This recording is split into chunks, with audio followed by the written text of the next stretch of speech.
Projeni, thank you so much for meeting with us today. We really value the time that you've given to us. You're just such an amazing person in our industry, pushing to open up exhibitions again. So really, thank you for your time. Wow, what a speech our president did yesterday.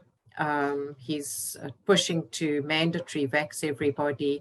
He's still managing to hold us in level 1, which is, we're just very grateful at this point in time, but we do need to come to the party, and it looks like he's wanting everybody to be vaccinated and see that in a hurry. The question that now comes to mind is, where do you think that puts us in our status? Do you think that we're going to continue to go forward? Thank you so much, Jacqui, for hosting me today. Always a pleasure to be able to talk to the industry and share, because we're also busy doing things and trying to support our industry in our own way. And when we hear things like what the president has told us last night, there was great fear before that. I'm sure you saw on all the WhatsApp groups and all the community circles, great fear as to what that announcement was going to be. And the reality is that government has realized that there's so much damage has been done already that they cannot take a step backwards. And if government had put us under stricter lockdown regulations, it would justify the bans that have been instituted on us by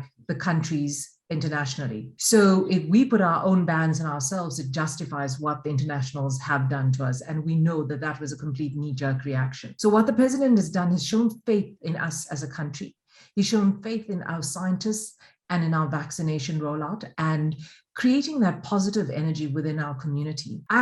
Given what he's done last night, I sincerely believe that they will not go backwards. We will not take steps back. As he said, we know that we're going to have to live with this vaccine. And as a community, whether it's in the retail sector, whether it's in the exhibition sector or motoring or pharmaceutical, as different sectors, we have to embrace it and figure out how it's going to affect us and how we move forward and live with this virus and live with this pandemic, as we've lived through many pandemics in the decades behind us. So I do believe that it's a step in the right direction. And now it's up to us to show our stakeholders how we do this and how we do this safely. Do you think that they had time to look at our safety regulations and come to a conclusion that we are safe? We proved that with our election we've just had. In fact, they had nothing. We proved it with IATF, with the Energy Week that was in Cape Town.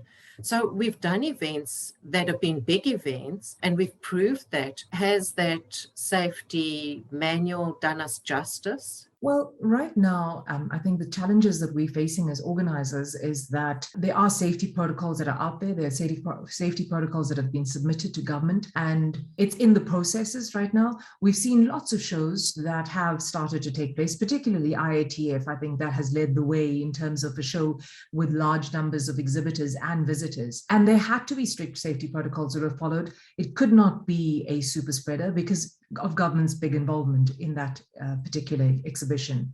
And I think that will definitely open the doors for us.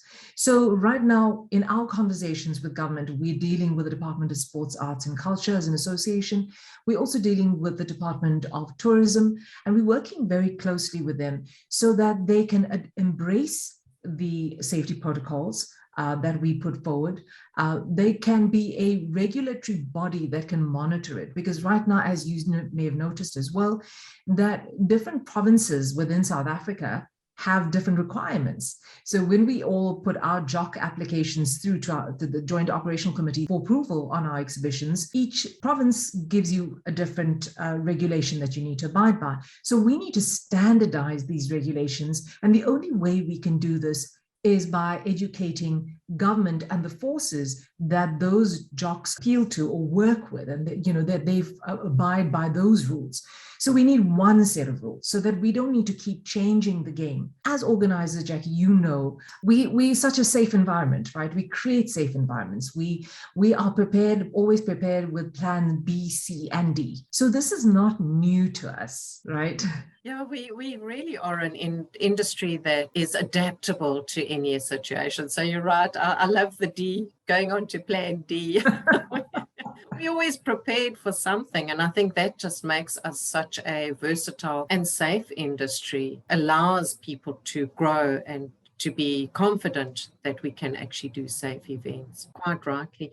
I see that from the schedule coming up that, and bless the organizers, are so grateful that they really are pushing for 2022. So they say, AMR says that China is going to be online pretty much in full stream for 2022. Most of the other countries, they reckon 96% of the industry will be 96 recovered by 2023. Do you think that this is a fair valuation?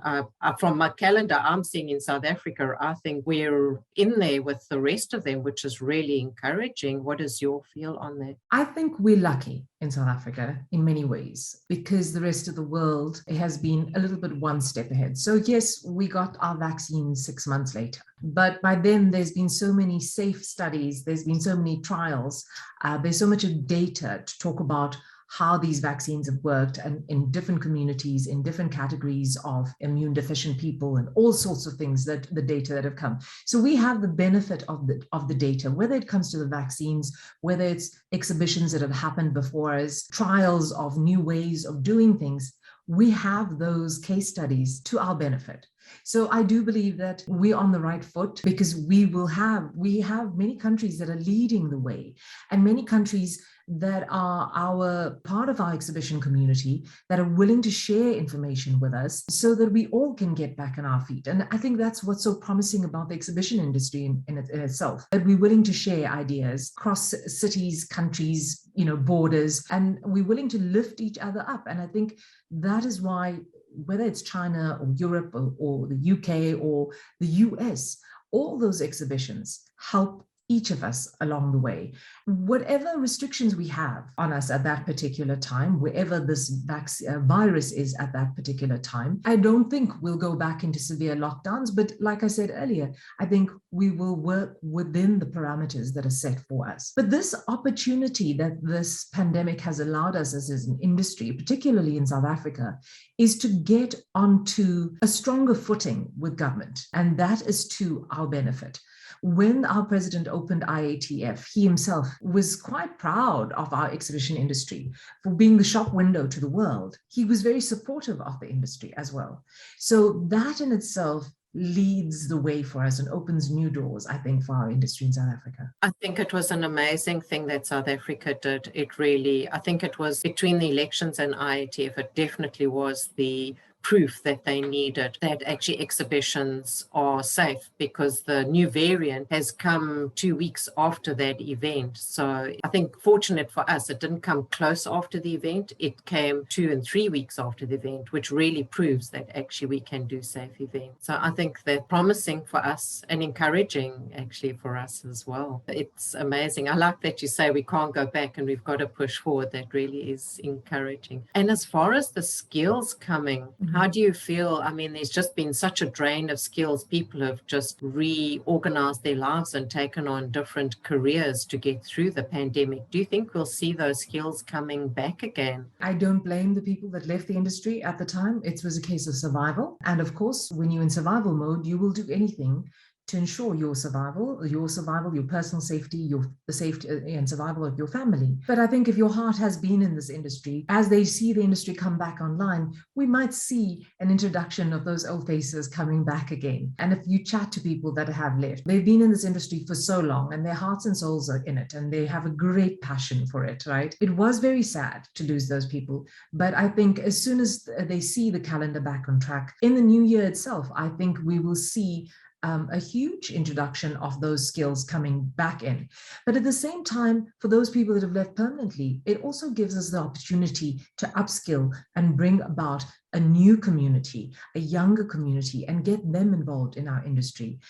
We have a legacy to leave as an industry, and we need people to carry through that legacy to ensure that exhibitions keep delivering for all the different sectors that we assist. I think it's a time for us to grow, embrace diversity, embrace the youth. I think that's amazing. I think we've got a lot of work to do to get there, but I think in the long term, there's going to be an exciting outcome when we start to see our industry change. So it is exciting times. Fantastic. Thank you so much, Projeni. I really do appreciate your time. Thank you, Jacqui. It's been wonderful chatting with you.